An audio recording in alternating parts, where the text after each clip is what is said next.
Good morning dear students, मैं आनंद sir आज chemical kinetics का एक क्वेश्चन जो आपको मैंने दिया था उसी के आंसर के साथ आया हूँ। क्वेश्चन था हम लोग का, can a reaction have zero activation energy? क्या किसी रिएक्शन के लिए कोई ऐसा रिएक्शन है जिसका जीरो एक्टिवेशन एनर्जी हो सकता है कि पॉसिबल है कि नहीं? उसी पर हम लोग आज बात करेंगे कि जीरो एक्टिवेशन एनर्जी हो सकता है कि नहीं। तो हम लोग इसके लिए आर्हेनियस इक्वेशन को याद करते हैं। आर्हेनियस इक्वेशन जो होता है K equal to A exponential minus A by R T, A by R T ये जो इक्वेशन है वेयर के बराबर A exponential minus A by R T, this is known as Arrhenius equation. और यहाँ पर जो वेयर के क्या कहलाता है या क्या होता है, वेयर के equal to rate constant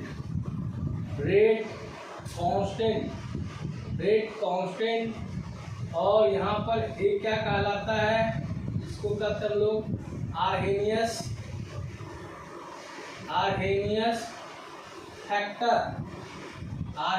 factor या इसी को बोला जाता है A is also called frequency factor.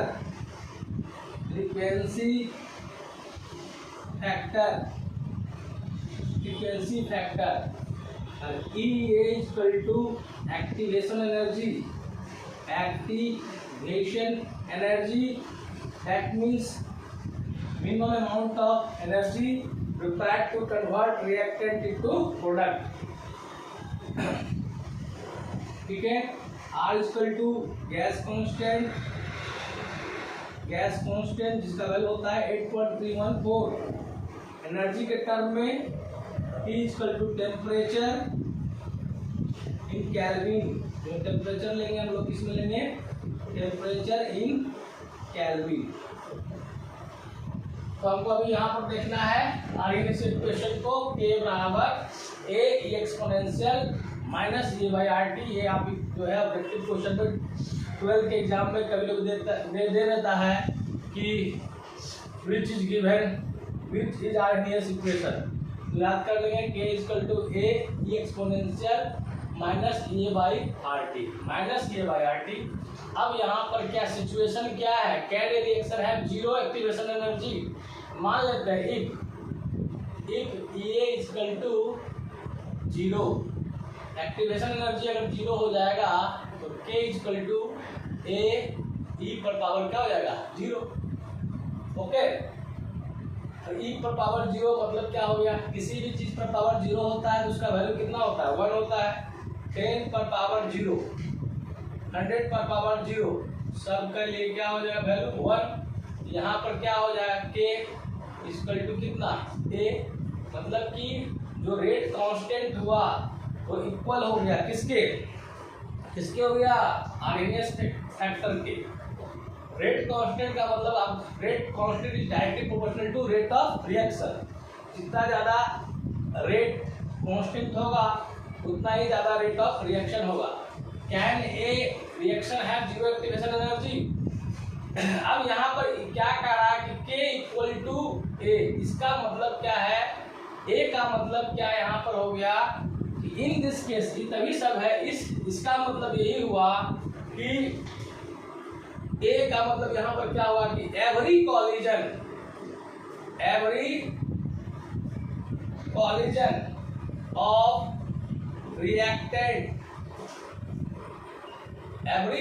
Of reactant is responsible for conversion of reactant into product।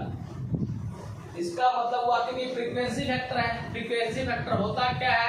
तो number of collision, number of effective collision जो होता है वही आपका क्या कहलाता है? फ्रीक्वेंसी फैक्टर कहलाता है। Frequency factor related with the number of effective collision. तो अगर k इक्वल टू ka हो जाता है, इसका मतलब क्या है कि every collision of reactant is responsible for conversion of reactant into product. मतलब इसका मतलब सारा का सारा कॉलिजन जो भी हो रहा है वह क्या हो रहा है? इफेक्टिव कॉलिजन हो रहा है। But it is practically impossible, but it is not true. It is not true, यह सही नहीं है, यह हो ही नहीं सकता है, कभी संभव नहीं है कि सारा का सारा जो पार्टिकल्स का जो कॉलिजन होगा वो सारा डायरेक्शनल होगा, सारा ओरिएंटेड होगा, और सारा का सारा कॉलिजन क्या होगा? इफेक्टिव कॉलिजन होगा, वो रिस्पॉन्सिबल होगा कैसे के लिए? प्रोडक्ट को बनाने के लिए। इसका मतलब क्या हुआ कि नेवर इक्वल टू के जो हो जाएगा आपका के का वैल्यू, रेट कांस्टेंट का वैल्यू वह कभी भी इक्वल नहीं हो सकता है। किसके बराबर नहीं हो सकता है? के नेवर इक्वल टू ए। इसका मतलब यह हुआ कि एक्टिवेशन एनर्जी जो होता है, activation energy of reaction not equal to 0, यह भी नहीं होगा। ठीक है, इस तरह क्लियर हो गया, इसका आंसर आ गया। क्या रिएक्शन है 0 एक्टिवेशन एनर्जी? नो। लेकिन यहाँ पर केमिस्ट्री क्या है? एक्सेप्शन ऑफ साइंस है। तो केमिस्ट्री में कुछ एक्सेप्शन भी होते हैं। तो ऐसे भी कुछ रिएक्शन हैं जिसके क्या है? एक्टिवेशन एनर्जी के वैल्यू क्या है? 0। जनरली क्या होता है कि एक्टिवेशन एनर्जी का वैल्यू 0 नहीं होगा, लेकिन आप कहिएगा कि always it is not possible, value of activation energy is not equal to 0, it is not true. Always नहीं हो सकता है ना, जनरली बोलेंगे। तो जनरली क्या होता है? वैल्यू ऑफ एक्टिवेशन एनर्जी क्या होता है? किसी भी केमिकल रिएक्शन के लिए क्या होता है? 0 नहीं होता। लेकिन कुछ एक्सेप्शन है, एक्सेप्शन को आप लोग याद कर लेंगे। एक्सेप्शन में आपके सिलेबस में दो को आपका रिएक्शन है। पहला रिएक्शन है free radical reaction. Free radical reaction जो होता है उसका एक्टिवेशन एनर्जी क्या होता है? वो नॉट, मतलब कि कहने का मतलब फ्री रेडिकल एडिशन का जो एक्टिवेशन एनर्जी का वैल्यू होता है, और free radical reaction the value of E equal to 0, इसका क्या होता है? 0 होता है। इसका कारण क्या होता है? जो फ्री रेडिकल्स होते हैं, है ना, फ्री रेडिकल्स मान लिया जाए ये मिथाइल फ्री रेडिकल्स है और ये मिथाइल फ्री रेडिकल्स है। तो फ्री रेडिकल का कैरेक्टरिस्टिक सबको मालूम है ना। फ्री रेडिकल्स जो होते हैं उसके वैलेंस इलेक्ट्रॉन कितने होते हैं? फ्री रेडिकल जो भी होते हैं फ्री रेडिकल्स के क्या होता है? वैलेंस इलेक्ट्रॉन कितने होते हैं? बोलो मत। वैलेंस इलेक्ट्रॉन कितने होते हैं टोटल? आप देख सकते हैं, इसी का एग्जांपल लीजिए। फॉर एग्जांपल ये मिथाइल फ्री रेडिकल है। इस मिथाइल फ्री रेडिकल में 2, 2, 4 + 2, 6 + 1 7 वैलेंस इलेक्ट्रॉन है। तो वैलेंस इलेक्ट्रॉन 7 होने के चलते क्या होता है? हाईली क्या होता है? अनस्टेबल होते हैं। हाईली क्या होता है? अनस्टेबल होते हैं। हाईली अनस्टेबल का मतलब क्या हो जाता है? हाईली एनर्जेटिक होता है। हाईली एनर्जेटिक होता है ना। हाई एनर्जेटिक होता है, हाई अनस्टेबल होता है। वैलेंस इलेक्ट्रॉन 7 है, वो चाहता है कंबाइन करने के लिए ये रेडिकल कंबाइन करके क्या बना देगा? तुरंत क्या कर देगा? बॉन्ड बना देगा। और ये इसी कारण फ्री रेडिकल रिएक्शन का जो वैल्यू होता है एक्टिवेशन एनर्जी का वो क्या होता है? 0 होता है। तो फ्री रेडिकल में क्या होते हैं? फ्री रेडिकल्स क्या होते हैं? वैलेंस इलेक्ट्रॉन कितने होते हैं? 7 होते हैं। हाईली क्या होता है? इनकम्प्लीट ऑक्टेट है और 8 और चाहिए ऑक्टेट पूरा करने के लिए। तो वैलेंस इलेक्ट्रॉन 7 रहने के कारण highly unstable, highly energetic. Therefore इसको न्यू बॉन्ड बनाने के लिए कोई बाहर से एक्स्ट्रा एनर्जी, एडिशनल एनर्जी देने की आवश्यकता नहीं होती है। इसका मतलब यही हुआ कि आपका फ्री रेडिकल रिएक्शन के लिए एक्टिवेशन एनर्जी क्या हो जाता है? 0। ठीक है, एक ए रिएक्शन हो गया। और दूसरा आपका क्या होता है? इसमें एक्टिवेशन एनर्जी जो है 0 होता है, वह है आपका radioactive decay. Radioactive decay, ठीक है, radioactive decay, radioactive decay का भी क्या हो जाएगा, the value of activation energy equal to 0, ठीक है। ये इसलिए होता है, जो रेडियो एक्टिव डीके होता है वह आपका चेन रिएक्शन होता है, मतलब कि आप जानते हैं कि रेडियो एक्टिव सब्सटेंस से क्या होता है, बहुत हाईली एनर्जी निकलता है, हाईली एक्सोथर्मिक होता है, अपने आप क्या करता है, डिसइंटीग्रेट करते रहता है। इसी कारण इसका जो है एटम बम बनाने में उपयोग किया गया। आपका जो जापान का शहर जो था हिरोशिमा और नागासाकी, उस पर अमेरिका ने क्या किया था, परमाणु बम को गिराया था।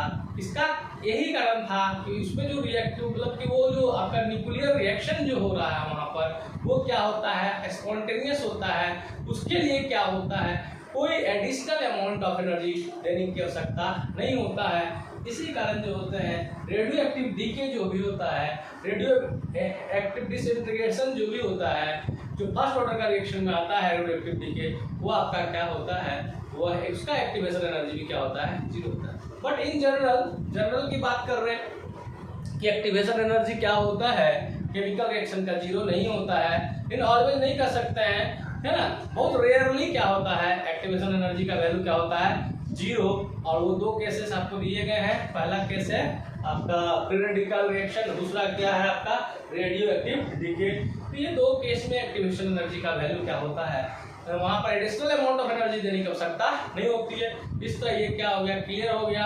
एक्टिवेशन एनर्जी का वैल्यू जनरली क्या होता है, मोस्टली क्या होता है, वह 0 नहीं होता है, लेकिन यह 0 भी हो सकता है, but it is rarely. Okay, तो आज का जो हम लोग का ये क्वेश्चन था आपको क्लियर हो गया होगा। एक्टिवेशन एनर्जी का वैल्यू 0 हो सकता है कि नहीं हो सकता है, अगर कहें तो नहीं हो सकता है, बट विथ एक्सेप्शन के साथ, है कि नहीं, ऑलवेज 0 नहीं हो सकता है, लेकिन जनरली 0 होता है।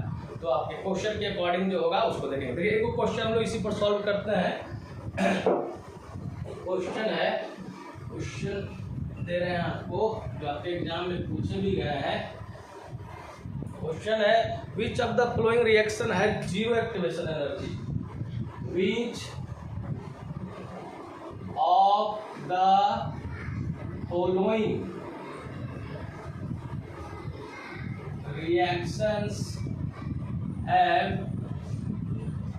0 activation energy. Okay, which of the following reactions have 0 activation energy? Option है CH4 react with chlorine radical, then we get CH3 radical and LCl. Okay, B में देखते हैं हम लोग Cl2 है, इस पर हम लोग अल्ट्रा वायलेट लाइट देते हैं, यूवी लाइट, तो आपका बन जाता है 2Cl रेडिकल। तीसरा जो ऑप्शन में है आपका, ये आपका क्या है, CH3 है, ये मिथाइल फ्री रेडिकल है प्लस मिथाइल फ्री रेडिकल है, अब बन जाता है आपका इथेन। डी ऑप्शन में जो है आपका methyl free radical react with chlorine, then we get methyl chloride and chlorine radical. तो पहला आपका एक्टिवेशन एनर्जी का 0 किसमें होगा, फर्स्ट रिएक्शन में देख सकते हैं CH4 से बन रहा CH3 रेडिकल, मतलब यहाँ पर कहीं ना कहीं C और H के बीच बॉन्ड डिसोसिएट किया है। इसका मतलब कहीं ना कहीं उस बॉन्ड को डिसोसिएट करने के लिए एक्टिवेशन एनर्जी चाहिए, तो ये तो होगा नहीं। दूसरा आप देख सकते हैं यहाँ पर क्या है, Cl2 है, कंप्लीट बॉन्ड है, ठीक है, और ऊपर से क्या किया जा रहा है, अल्ट्रा वायलेट लाइट दिया जा रहा है, तो यह भी आपका इसका 0 एक्टिवेशन एनर्जी नहीं होगा। अब हम लोग यहाँ पर देखते हैं डी का, देखते हैं डी में मिथाइल रेडिकल है, लेकिन यहाँ Cl2 है, तो Cl2 में क्या हो रहा है, यहाँ भी कहीं ना कहीं बॉन्ड क्या करेगा, डिसोसिएट करेगा, और इस डिसोसिएशन के लिए कुछ ना कुछ एडिशनल अमाउंट ऑफ एनर्जी चाहिए। लेकिन यहाँ देख सकते हैं ये भी फ्री रेडिकल है, ये भी फ्री रेडिकल्स है, और दोनों क्या होता है हाईली रिएक्टिव होते हैं। दोनों मिलने के लिए क्या है बेकरार है, तू भी बेकरार है, मैं भी बेकरार हूँ। बोथ आर हाईली अनस्टेबल, दोनों क्या है अनस्टेबल है। दोनों आपस में बहुत क्या चाहते हैं, फटाफट मिलना चाहते हैं, कंबाइन करना चाहते हैं, रिश्ता बनाना चाहते हैं। तो ये रिश्ता तुरंत बना लेता है। इसके लिए बाहर से कोई क्या होता है एडिशनल अमाउंट ऑफ एनर्जी देने की आवश्यकता नहीं होती है। इसलिए ये आंसर हो जाएगा आपका कि इस which of the following reaction have zero activation energy, तो आपका सी ऑप्शन हो जाएगा। ओके,